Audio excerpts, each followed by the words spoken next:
Take me into your loving arms. Kiss me under the light of 1,000 stars. Place your head on my beating heart. I'm thinking out loud. Maybe we found love right where we are.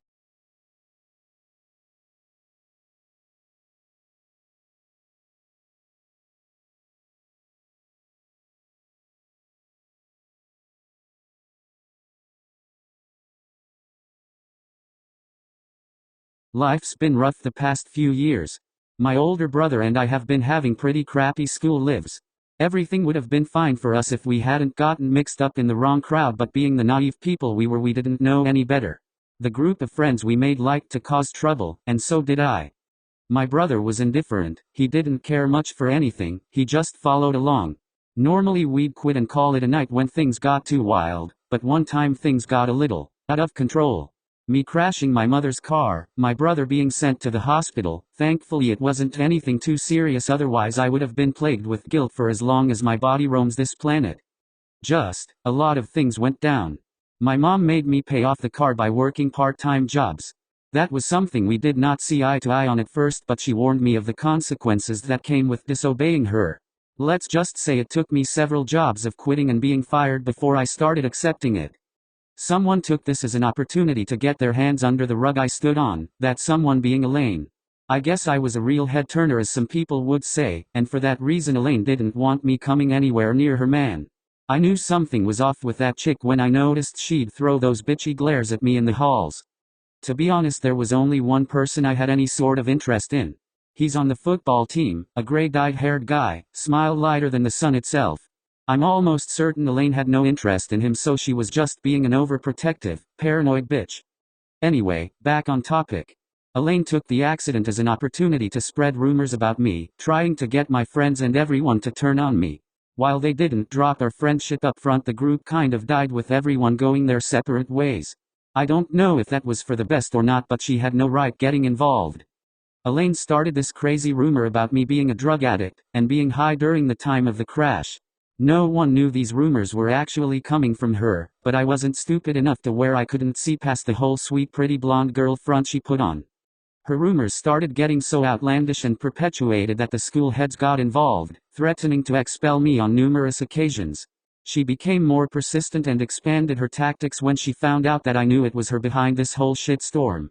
She not only targeted me, but now she was going after my brother. I told myself I wouldn't let her win. I did my best to chop the bitchmas tree down, but she held through all of my attempts to fight back and expose her. I failed. She made sure she casted me into the darkness so that no one would approach me.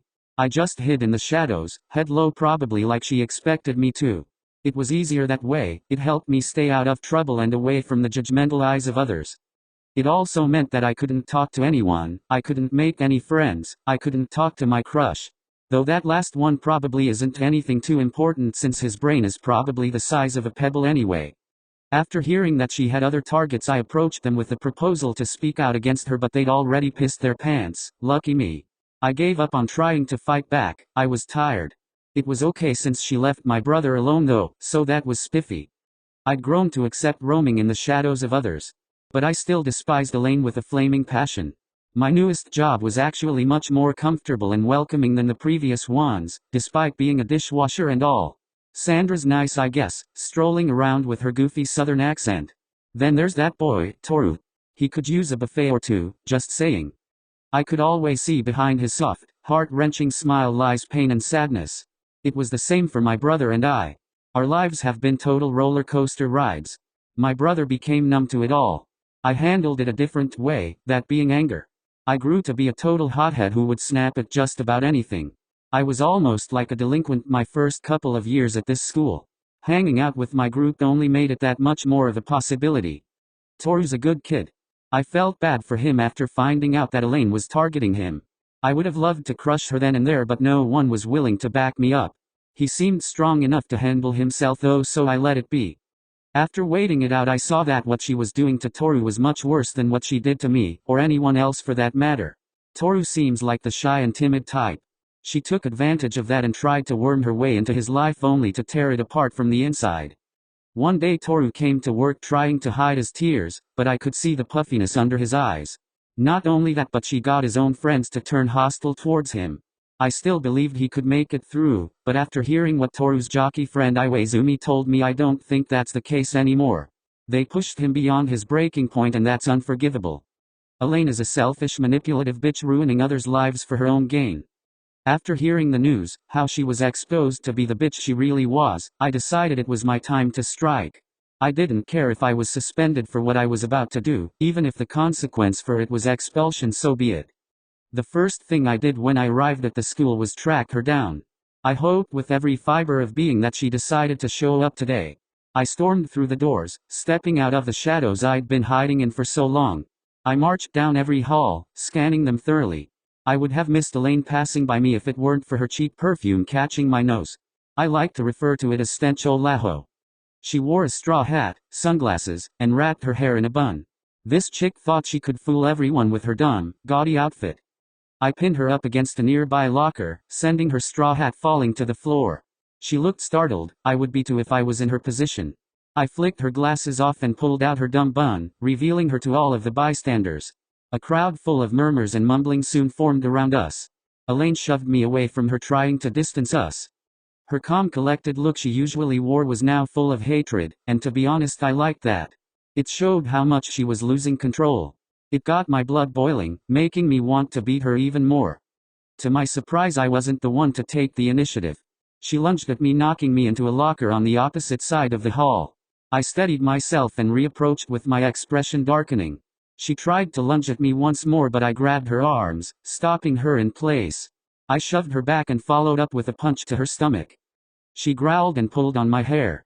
I swore under my breath, remembering that a girl's hair is one of her weak points. I took hold of her arms and shoved her back. She kept going for my hair, but I'm pretty sure my punches were much more effective. Her growls were like that of a wild lion, echoing through the crowded halls. When she finally got the idea that she wouldn't be able to get hold of my hair again, she started tossing blind punches. I put my kickboxing training to use and deflected all of them. The heat and flames burning inside her almost became visible as her aggression rose. She attacked me full out, doing whatever she could to hurt me. I lifted my leg to keep a safe distance between us. Whenever she made a move I could easily block. During her full-out approach I used my leg to kick her to the ground. She yelped before tumbling to the tiled flooring. I quickly got on top of her, landing good blows to her stomach and face. She raised her arms to guard that pretty face of hers. She squirmed desperately on the ground, trying to escape my hold on her. She eventually worked her way from under me, sending me falling to the floor.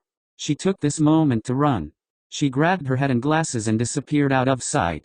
I wouldn't let her escape that easily though. I chased after her. I caught a glimpse of her running around a corner, so I continued tailing her. After realizing I'd caught up with her, she made a desperate effort to slow me down. She smacked books, clipboards, bags, and phones out of people's hands, hoping I would slip over them. There were a couple close calls, but I made sure to keep up pace. Soon enough it was just me and Elaine running down a straight empty hall. I caught up to her, tackling her to the floor.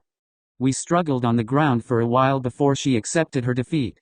She crawled away from me and leaned against a nearby wall, holding her face in her hands.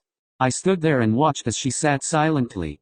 The sound of small sobs grew before quickly turning into cries and growls of anger and frustration. She knew she'd lost the battle. I wanted to continue fighting her, but that was enough, for now at least. I didn't want to cripple her, even after all of the horrible things she's done. I left her wallowing in misery as I prepared for first period.